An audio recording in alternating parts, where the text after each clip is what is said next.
E há vários fatores que causam os sonhos. E vemos essas manifestações diariamente no meio das pessoas. Eu conheço gente que nunca conheceu o Evangelho, não conhece a palavra e me diz: Natanael, eu tenho visões, eu tenho sonhos. Da onde vem isso? Será que pode ser a atuação maligna? Será que é somente Deus que pode falar isso com as pessoas?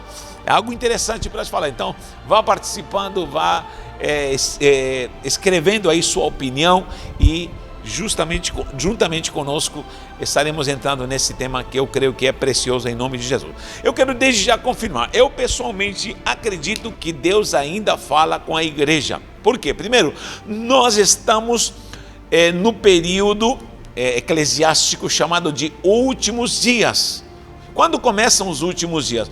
Começam quando se cumpre a profecia de Joel, quando é derramado o Espírito Santo na igreja. A partir do derramar da efusão do Espírito Santo em Atos 2, começa um processo sobrenatural na igreja, onde o Consolador, o Espírito Santo, está atuando na igreja. Lembra quando desceu ali em Pentecostes, em Shavuot, justamente desceu a glória do Espírito Santo? Nós sabemos que Pentecostes é uma festa, essa palavra é em grego, mas a palavra original é Shavuot, justamente agora nós saímos de Shavuot, e é uma festa judaica, porém nessa festa, justamente, será que foi coincidência, se derramou o poder do Espírito Santo e houve uma grande manifestação. Você pode ler que muitos que olharam para essas 120 pessoas, ao redor de 120 pessoas que estavam ali no cenáculo, o julgaram como estarem bêbados. Imaginem de que maneira era a manifestação do Espírito, ao ponto de julgarem que todos estavam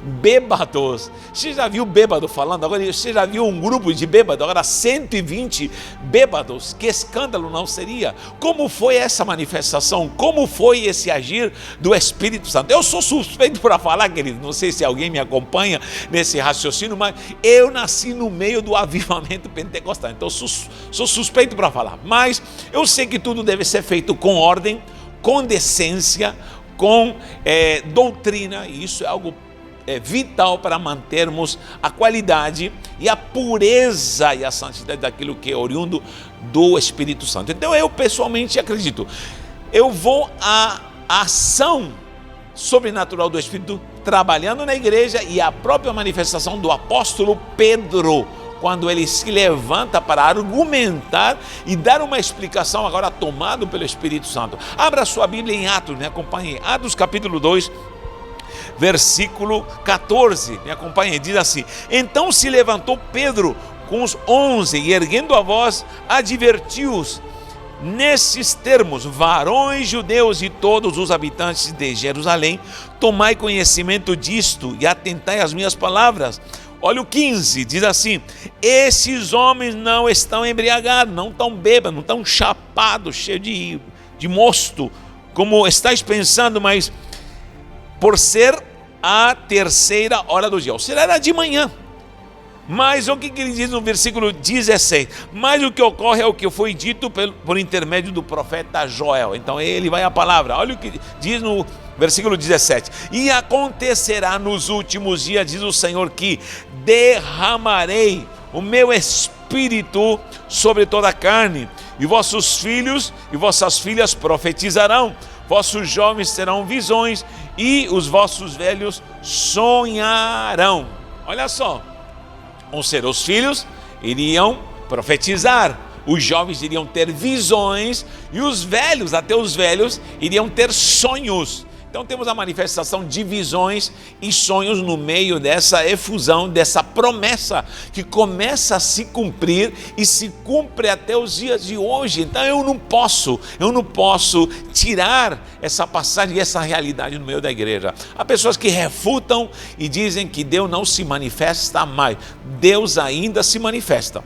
Só que assim, lamentavelmente, o ser humano é movido por emoções, por tendências, por orgulho, por soberba. E lamentavelmente, como em todo lugar, a soberba do homem, a carnalidade do homem começa a deturpar e a entenebrecer o que é a manifestação pura do Espírito Santo no meio da igreja. E logicamente começam a acontecer todos esses tipos de manifestações estranhas que estão acontecendo, e você pode ler na doutrina bíblica, Paulo adverte, os próprios apóstolos advertem que de fato haverão espíritos enganadores, espíritos imundos no meio da igreja. Nós temos essa conexão no sobrenatural, e principalmente como igreja do Senhor, ligadas ao poder e batizados, ungidos pelo poder do Espírito Santo de Deus. Queira qualquer homem ou não acreditar, toda pessoa, ainda que às vezes não seja cristã, ela está ligada a algo divino. Não esqueça que nós cremos na tricotomia, onde temos espírito, alma e corpo. Vou separar aqui, ó, espírito, alma e corpo. Em grego, soma é corpo, alma, psique, e espírito, pneuma.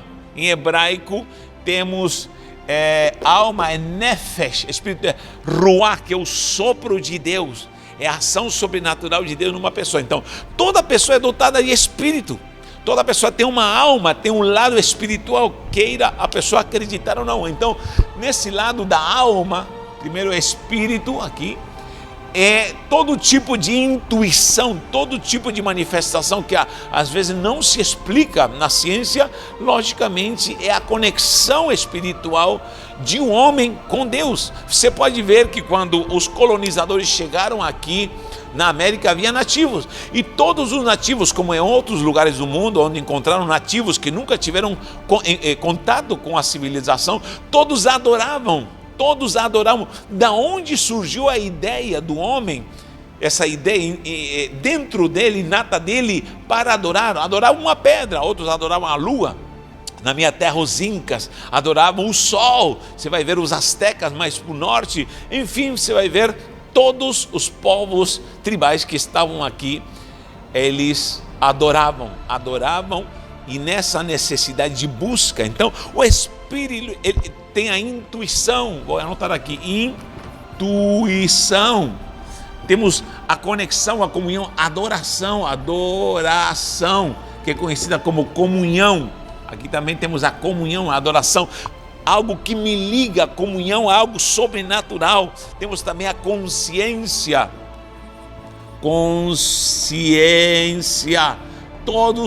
todos os seres humanos têm dentro dele um perfil moral do certo e errado, queira você ou não. Por isso que as tribos indígenas têm suas leis, suas organizações morais, para que eles possam saber o que é certo e errado. Então isso vem do espírito, isso aqui é a ligação. E na própria ciência nós temos no cérebro, a ciência diz isso, que há ligações espirituais com o nosso cérebro. Tem uma chamada glândula pineal. Pesquise sobre a glândula pineal, que muitos cientistas a chamam de glândula da fé. Por quê? Porque se acredita que ela está ligada a emoções, a manifestações intuitivas, onde não há explicação como ela se manifesta, está ligada a coisas além do físico, além do que é dimensão talvez física e humana. Algo diferencial, em relação a ela. Então, nós precisamos crer que o nosso corpo, até na nossa estrutura cerebral, há ligações com algo sobrenatural.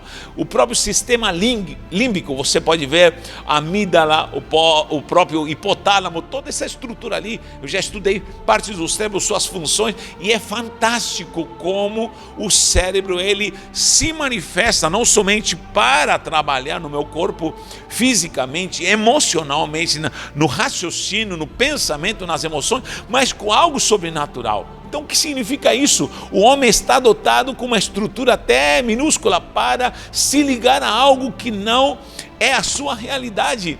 E nunca haverá, talvez, explicações claras para isso. Eu conheço gente que tem visões, que tem manifestações, tem gente que tem déjà vu, está em algum lugar e vê. E aí onde muitos espiritualistas vão dizer, não, que você reencarnou, e que você já esteve em outros lugares, são universos paralelos, enfim. Mas, querido, não é nada mais e nada menos do que a tua ligação com o teu espírito, com o Espírito de Deus. Logicamente, na regeneração, alguém é regenerado e transformado, e o Espírito de Deus confirma o nosso espírito que agora somos uma nova geração, somos filhos de Deus, como diz Paulo em Romanos 8. Então nós precisamos entender que o homem, queira ele ou não, na sua condição de criatura, ele na sua estrutura emocional, tem algo que ele perdeu, um elo ligado a Deus. Logicamente, em Cristo você se conecta novamente, porque a pessoa estava totalmente desligada na sua condição pecaminosa. Então, queridos, há pessoas que vão ter visões, vão ter manifestações, vão ter predições e não vão ter explicação. Também me atrevo a dizer que há ação demoníaca, há espírito de adivinhação. Aí vou falar já sobre isso. Como que o diabo pode se manifestar no meio de toda essa ação sobrenatural na vida de uma pessoa? Temos a alma, que é a mente, a razão. A mente, vou colocar aqui a razão. Tudo que se refere a pensamento, raciocínio, essa é a sua alma. E a vontade e a emoção, vontade e a emoção, tá bom? Então você tem a sua alma, esse é o lado, vamos dizer assim, espiritual seu, a alma e espírito, a intuição, a adoração, a consciência, a ligação do sobrenatural é o seu espírito. A alma é o seu raciocínio, a vontade, as suas emoções, são as manifestações. Como uma pessoa em si, sua pessoalidade, sua idiosincrasia, você está tomado por essa essência que te faz um ser, uma pessoa. E logicamente vem o próprio corpo físico, onde está todas as sensações, a expressão, corpo é expressão, a expressão, toda a manifestação física, toda a maneira como você se comporta fisicamente, chama-se expressão. Instinto e sentido. Instinto e o próprio sentido. Por que estou explicando isso aqui ou anotando isso aqui? Para que a gente aprenda a diferenciar o que é corpo, carne, o que é a sua estrutura física, o próprio sentido, você ouve, você vê, você degusta, você sente. Isso é sensibilidade física, é o teu corpo. Só que você tem uma alma, mente, razão, vontade, emoção e também o espírito, a intuição, a ligação com o sobrenatural. E aí é onde Deus quer trabalhar. O espírito vai falar com o espírito, com o teu espírito. E aí é onde vai haver manifestações sobrenaturais. Quanta gente tem me falado, pastor, tive um sonho e se cumpriu. Aconteceu isso com você? Você teve algum aviso? Então eu acredito que essas manifestações que o próprio Joel já profetizara e Pedro salienta na unção do Espírito Santo ao pregar, ao ponto de se converterem quase 3.000 almas. Ele destaca e diz: ei, escutem bem, os velhos vão ter sonhos, os jovens vão ter visões, vão ter visões, e essas visões se manifestam, e os filhos e filhas, todos eles vão profetizar, vão estar ligados à manifestação espiritual. Em Atos dos Apóstolos, no capítulo 10, se você avançar um pouquinho mais, você vai ver um homem que era um homem incircunciso, não pertencia ao povo de Deus, não fazia parte da igreja, Cornélio, lembra dele? Ele teve uma visão de um anjo, ele teve uma visão dada por Deus, ao ponto de mandar buscar Pedro. Pedro vai, e Pedro também tem uma visão, e os dois se encontram na casa de Cornélio.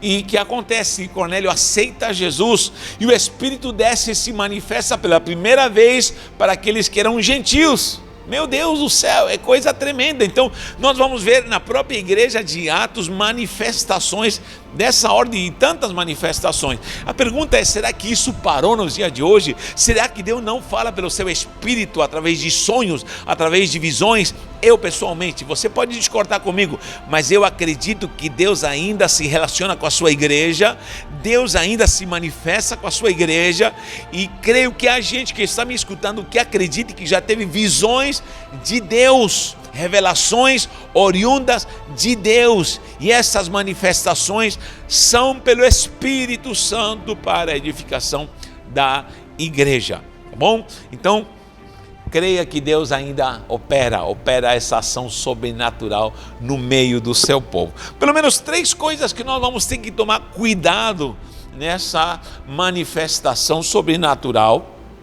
para que nós não sejamos guiados para a desordem, e ao mesmo tempo para que não cometamos erros espiritualmente. Primeira coisa que eu posso dizer é ter cuidado com a manifestação satânica, porque o demônio se disfarça de anjo de luz. O próprio Satanás diz que se disfarça de anjo de luz. Se ele puder enganar, ele vai enganar até os próprios escolhidos. Então temos que tomar cuidado. Em Atos 16, nós vamos encontrar uma passagem que Paulo está pregando. Ele está pregando, avançando em várias cidades, mas chega na cidade de Tiatira. Ali está na casa de Lídia, uma mulher que se converte, convida Paulo para sua casa e todos que estavam com ele.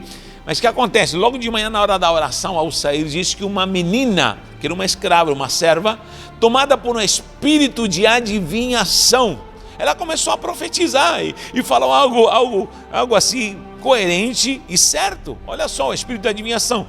Abra em Atos 16, você vai encontrar no versículo 16, diz assim: aconteceu que indo nós para o lugar da oração, nos saiu ao encontro uma jovem possessa de um espírito adivinhador, a qual adivinhando dava grande lucro aos seus senhores. Imagine a cultura, toda essa tarefa feita por esse demônio, havia uma lucratividade para os donos dessa menina que era escrava. Olha o que diz o 17: seguindo a Paulo e a nós, porque Lucas que está escrevendo logicamente, clamava dizendo: estes são homens, servos do Deus Altíssimo, e vos anunciam o caminho da salvação. A menina, o espírito através da menina estava mentindo? Não, estava falando uma grande verdade, mas isso incomodou a Paulo, e Paulo repreendeu esse demônio e a menina foi liberta dessa ação demoníaca. Então é possível que pessoas tenham uma possessão, um demônio, onde eles serão dotados de adivinhação, de uma manifestação sobrenatural. O demônio não é onisciente, o demônio não é onipresente, não é onipotente, você sabe disso. Mas ele conhece, se tem um império organizado, é um império das trevas. Então eles se deslocam, eles se movem nas regiões celestiais, e com certeza quando eles trabalham de uma forma certeira. Então há demônios de enganação, demônios que estão às vezes entrando dentro da igreja, há doutrinas de demônios, e você tem que tomar cuidado com isso. Por quê? Porque isso não pertence ao Senhor. Outra coisa, a própria soberba do homem, o orgulho do homem. Você sabia que há muitos homens que têm visões, realmente são dotados de visões e sonhos, e são pessoas que têm essa virtude do Espírito, porém as pessoas começam a idolatrá-los, ou seja, se voltam para eles como gurus, se voltam para eles para que eles possam lhes dar uma direção de vida, até vida espiritual. Isso está errado, querido, porque toda vez que alguém abandona a sã doutrina, ou abandona a palavra de Deus para poder se guiar somente por visões e sonhos, está errado. A nossa base doutrinária é a palavra de Deus. Quem nos guia é a palavra de Deus. Logicamente, existem princípios, diretrizes pela palavra, só que toda a visão de Deus deve estar inserida no contexto da doutrina, da sã doutrina. Então, eu não posso seguir algum tipo de dogma ou doutrina ou visão que não procede do coração de Deus, não nasce do coração de Deus. Então, em nome de Jesus, nós temos que vigiar com isso, com espíritos imundos de adivinhação. Segunda coisa que nós devemos tomar cuidado é acrescentar a revelação. Tem pessoas que têm tido sonhos, visões, revelações e acrescentaram ao contexto das Sagradas Escrituras, de início ao fim, desde Gênesis e Apocalipse. Então, nós não podemos aceitar isso. Por quê? Porque quando alguém acrescenta, está logicamente contradizendo a estrutura e a ortodoxia da doutrina. Tudo que se refere à doutrina, tudo que se refere à revelação que nos guia já foi nos dado. Não significa que Deus não nos pode orientar e guiar e nos mostrar algo do momento, algo atual. Não significa isso. Deus pode falar, mas tudo que nós recebemos por visão, por revelação, por ministração do Espírito, está inserido na doutrina santa, na doutrina da sua palavra. Olha o que diz Deuteronômio, anote aí Deuteronômio capítulo 4, versículo 2, diz assim: já na Torá, Deus falou para o seu povo: nada acrescenteis à palavra que vos mando, nem diminuireis dela, para que guardeis os mandamentos do Senhor vosso Deus, que eu vos mando. Então, desde já, havia uma prevenção na Torá de que era proibido acrescentar. Se você vai para o final, em Apocalipse capítulo 22, há uma praga, uma maldição. Aquele que tirar ou acrescentar, as palavras deste livro, ele será extirpado, tirado da árvore da vida, não terá mais vida em Cristo, e ao mesmo tempo as pragas se cumprirão e virão sobre sua vida. Então é algo muito sério.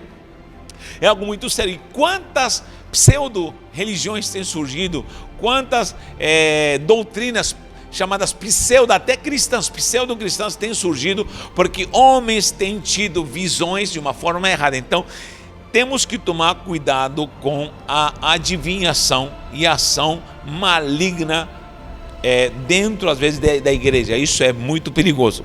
Olha o que diz em Romanos 16, 26. Diz: e que agora se tornou manifesto e foi dado a conhecer por meio das escrituras proféticas, segundo o mandamento do Deus eterno, para a obediência por fé entre todas as nações. O que Paulo está falando aqui, findando aqui a epístola aos Romanos? Ele está dizendo que o próprio Cristo, ele se revelou através das escrituras proféticas. As próprias escrituras vão falar de Jesus, vão confirmar a vida de Jesus e vão nos revelar Jesus. Tudo que nós precisamos está nas escrituras, é o nosso trilho para que nós andemos moralmente, espiritualmente, segundo os preceitos do Senhor. Mas logicamente o Espírito vai se manifestar nas nossas vidas, o Espírito pode nos dar visões, mas tudo tem que andar no trilho das Sagradas Escrituras, tudo tem que andar no trilho da sã doutrina. Porque eu não posso acrescentar, não posso diminuir e nem posso pregar algo que está fora da doutrina já revelada de Gênesis a Apocalipse. Amém? Então tome cuidado com isso, porque não podemos ter outra revelação. Outra coisa que também deve ser destacada é como as pessoas começam a pregar outro tipo de evangelho. Há muitos evangelhos, temos evangelhos, você procura evangelho de fulano de tal, evangelho de tal. Então, há muitos evangelhos. E a própria palavra diz em Gálatas 1:8, diz que se descer um anjo do céu, mesmo que desça um anjo do céu com outro evangelho, o tal seja anátema, o tal seja maldito. Então, nós não podemos nos desviar desse trilho doutrinário que é a santa palavra de Deus. Então, esses cuidados nós devemos ter. Espírito de adivinhação, de confusão, de orgulho dentro da igreja. Também não podemos acrescentar ou tirar da revelação. Tudo que nos for dado por visão, por sonho, deve estar conforme a moral, a ética, a santidade e a essência da própria palavra. E nem tampouco nos desviarmos do santo evangelho, porque o evangelho de Cristo já foi revelado, já foi escrito e foi dado a nós como boas novas. Esse evangelho que nós pregamos é o santo evangelho de Cristo Jesus. Tá bom? Quero que você participe, como falei, anote. Existe a possibilidade de Deus falar com alguém através de um sonho que Deus está querendo fazer quando Ele dá um flash de algo sobrenatural que te impactou. Algo talvez que não tem como explicar, que nem se passou pela sua mente, mas veio até você e você diz, isso só pode ser algo de Deus. Tá bom? Participe, que Deus te abençoe e até o próximo estudo em nome de Jesus.